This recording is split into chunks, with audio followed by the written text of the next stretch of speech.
A tribute to Abraham.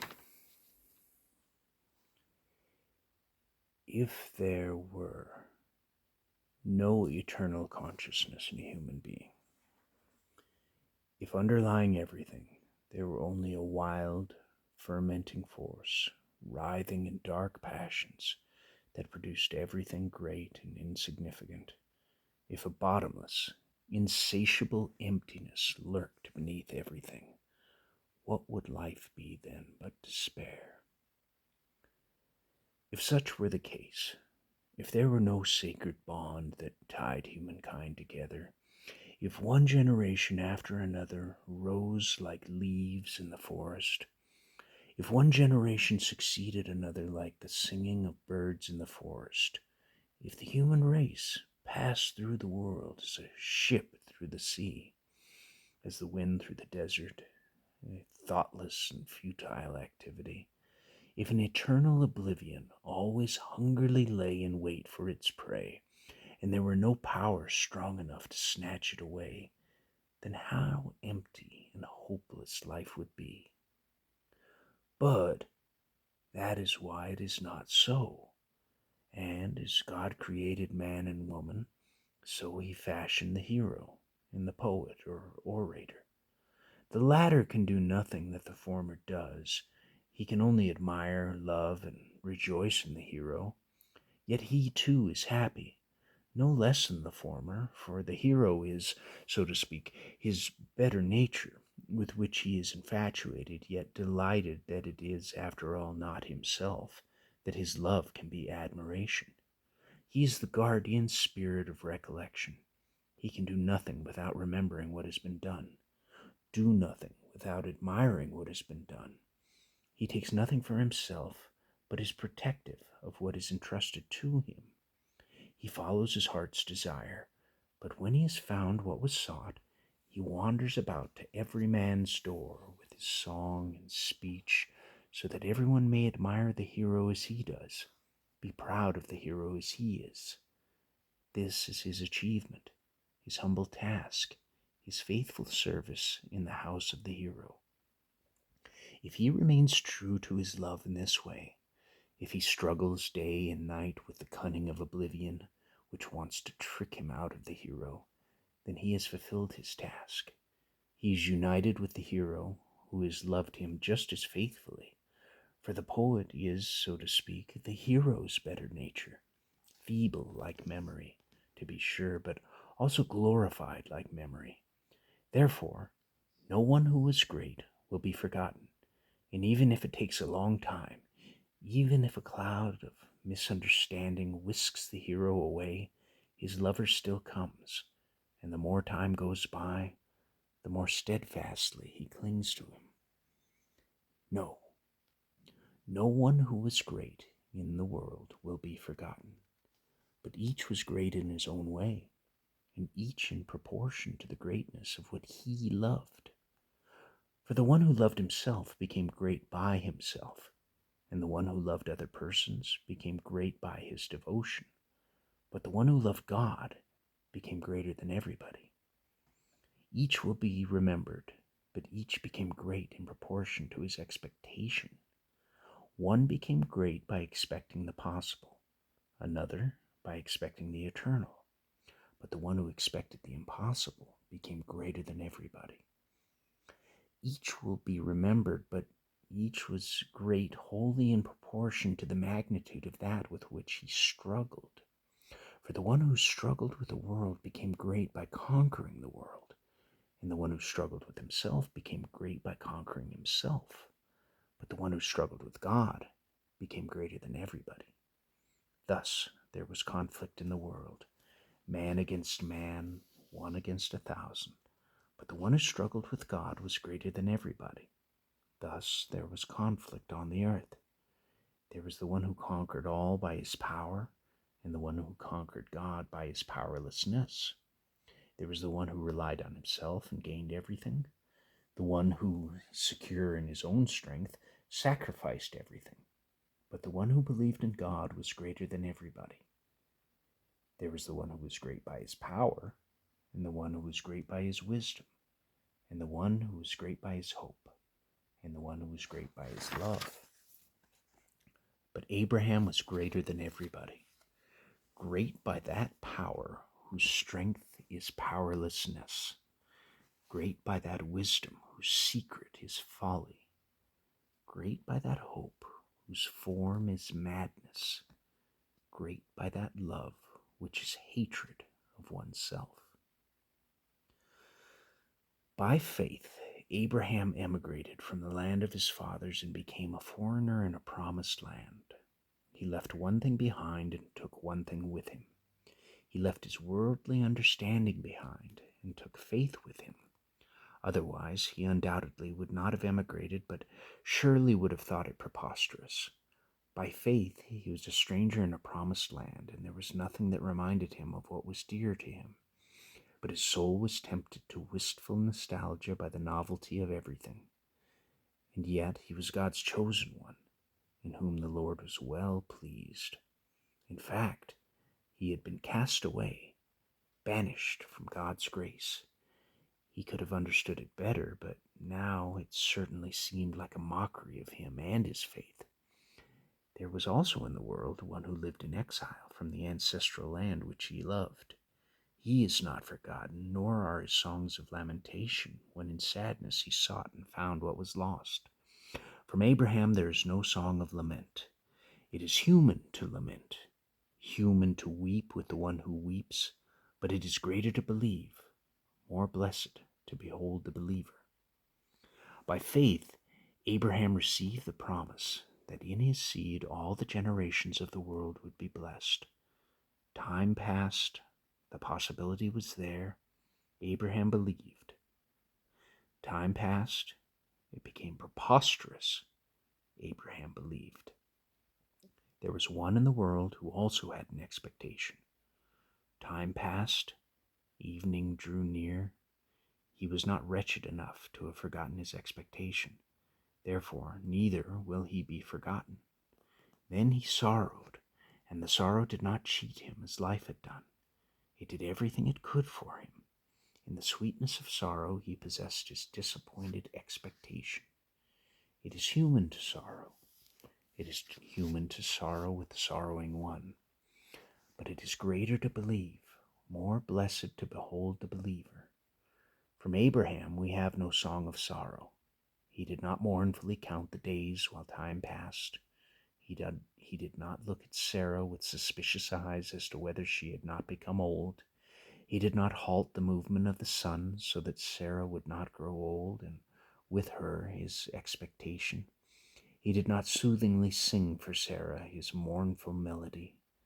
Abraham became old. Sarah became the object of ridicule in the land, and yet he was God's chosen one, and heir to the promise that in his seed all the generations of the earth would be blessed.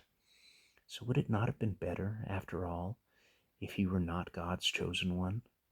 What does it mean to be God's chosen one? Is it to be denied one's youthful wish in youth, so that it may be fulfilled with great pains in old age? But Abraham believed and held on to the promise.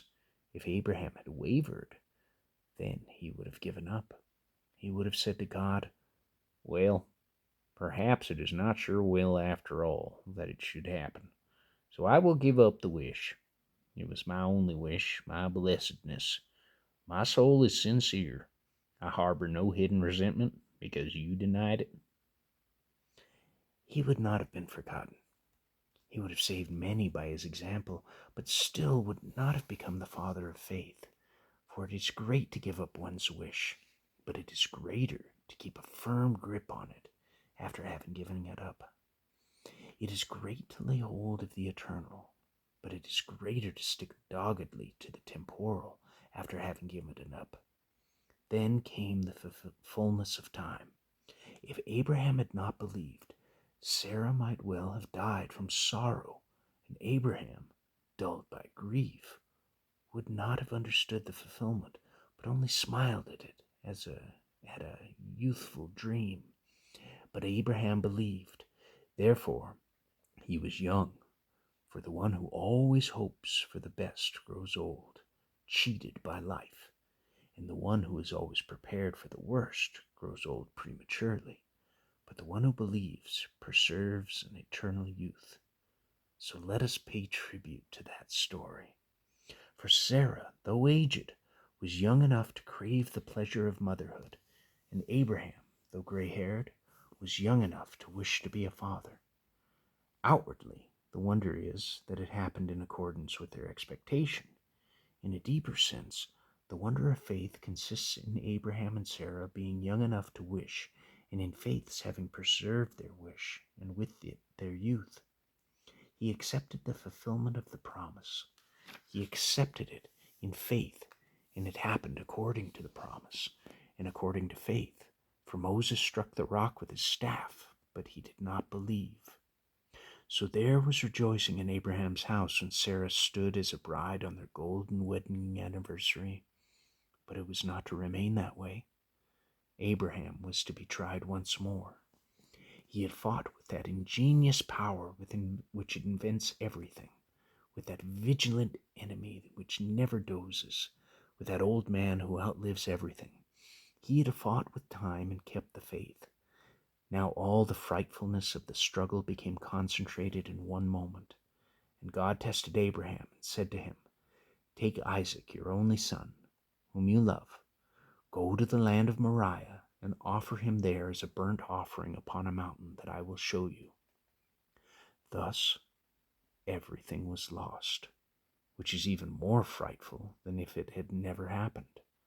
So the Lord was only mocking Abraham. Miraculously, he made the preposterous come true. Now he would see it brought to nothing again. It was indeed folly, but Abraham did not laugh, as it was Sarah had done when the promise was first proclaimed. Everything was lost. 70 years of faithful expectation, the brief joy over faith's fulfillment. Who is it then that snatches the staff from the old man? Who is it that demands he must break it? Who is it that makes a man's gray hairs disconsolate? Who is it that demands he himself must do it? Is there no compassion for this venerable old man? None for the innocent child? And yet Abraham was God's chosen one, and it was the Lord who put him to the test. Now everything would be lost. The glorious remembrance of posterity, the promise in Abraham's seed, was only a whim, a passing thought of the Lord's which Abraham must now obliterate. That glorious treasure which was just as old as the faith in Abraham's heart, and many, many years older than Isaac, the fruit of Abraham's life, dedicated by prayer, ripened in combat, the blessing on Abraham's lips. This fruit would now be plucked prematurely and be without meaning. From what meaning would it have if Isaac must be sacrificed? That sad but still blessed hour when Abraham would take leave of everything that was dear to him, when he would once again lift up his venerable head, when his countenance would become radiant like the Lord's, when he would concentrate his whole soul in a blessing that was mighty enough to make Isaac blessed all his days. That hour would not come. For Abraham would indeed take leave of Isaac, but in such a way that he himself would remain behind. Death would separate them, but in such a way that Isaac would become its prey. The old man would not joyfully at death lay his hand upon Isaac in blessing, but weary of life would lay a violent hand upon Isaac. And it was God who tested him. Yes, woe. Woe to the messenger who brought such news to Abraham. Who would have dared to be the emissary of such sorrow? But it was God who tested Abraham. But Abraham believed, and believed for this life. To be sure, had his faith been only for a future life, he could have indeed more easily have cast everything away in order to hurry out of the world to which he did not belong. But Abraham's faith was not like that. If there be such a faith, for that is not really faith, but only the remotest possibility of faith, which faintly spies its object at the edge of the horizon, yet is separated from it by a yawning abyss within which despair plays its tricks. But Abraham believed precisely for this life that he would grow old in the land, honored by the people, blessed by posterity, forever remembered in Isaac, his dearest one in life, whom he embraced with a love for which it would be only a poor expression to say that he faithfully fulfilled a father's duty to love the son, as indeed it goes in the summons, the son whom you love. Jacob had 12 sons, one of whom he loved. Abraham had only one son, whom he loved. But Abraham believed and did not doubt. He believed the preposterous. If Abraham had doubted, then he would have done something different, something great and glorious, for how could Abraham do anything but what is great and glorious? He would have set out for Mount Moriah. He would have chopped the firewood, lit the fire, drawn the knife. He would have cried out to God, "Do not disdain this sacrifice. It is not the best I have, that I know very well. For what is an old man compared with the child of promise? But it is the best I can give you. Let Isaac never come to know it, that he may take comfort in his youth." He would have thrust the knife into his own breast. He would have been admired in the world, and his name would not be forgotten. But it is one thing to be admired, another to become a guiding star that rescues the anguished. But Abraham believed. He asked nothing for himself in an attempt to move the Lord. It was only when the just penalty against Sodom and Gomorrah was issued that Abraham came forward with his appeals. We read in the scriptures, "And God tested Abraham and said, Abraham, Abraham, where are you?" But Abraham answered, "Here am I." You to whom my speech is addressed, was that the case with you? When far away you saw hard times approaching, did you not say to the mountains, "Cover me," and to the hills, "Fall on me"? Or, if you were stronger, did not your feet still drag along the way, longing, as it were, to be back on the old paths? When a call came to you, did you answer or not, perhaps softly and in a whisper? Not so, Abraham. Cheerfully, confidently, trustingly, he answered in a loud voice, "Here am I." We read further. And Abraham rose early in the morning. He hurried as if going to a celebration, and early in the morning he was at the appointed place on Mount Moriah. He said nothing to Sarah, nothing to Eliezer. Indeed, who could have understood him? Did not the test by its very nature require a pledge of silence from him? He chopped the firewood, he bound Isaac, he lit the fire, he drew the knife. My listener, many a father has thought himself deprived of every hope for the future in losing his child, which to him was the most beloved in the world. Yet surely none was a child of promise in the sense that Isaac was for Abraham. Many a father has lost his child, but then it was God, the unchanging and inscrutable will of the Almighty, whose hand took it. Not so with Abraham. A harder test was in store for him, and Isaac's faith, along with the knife, lay in Abraham's hand.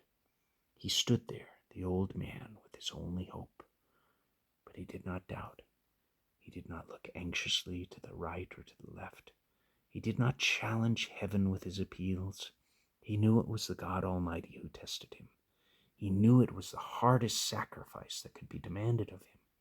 But he also knew that no sacrifice was too hard when God demanded it. And he drew the knife. Who strengthened Abraham's arm? Who held up his right arm so that it did not limply collapse? Anyone who looks upon this scene becomes paralyzed. Who strengthened Abraham's soul, lest everything went black before his eyes, so he could see neither Isaac nor the ram? Anyone who looks upon this scene goes blind. And yet, while it is perhaps rare enough that anyone becomes paralyzed and blind, still more rarely does anyone worthily tell what happened there. We all know it. It was only a test. If Abraham had doubted when he stood on Mount Moriah, if he had looked about in indecision, if by chance he had spotted the ram before drawing the knife, if God had permitted him to sacrifice it instead of Isaac, then he would have gone home. Everything would have been the same. He would have had Sarah, he would have kept Isaac, and yet how changed! For his descent would have been an escape, his deliverance an accident, his reward disgrace, his future perhaps perdition. But then he would have testified neither to his faith nor to God's grace. But how frightful it is to go up to Mount Moriah. Then Abraham would not be forgotten, nor Mount Moriah. Yet it would not be mentioned like Ararat, where the ark landed, but spoken of as a place of dismay, because it was here that Abraham doubted. Venerable Father Abraham, when you went home from Mount Moriah, you needed no tribute to console you for what was lost, for you indeed gained everything and kept Isaac. Was it not so?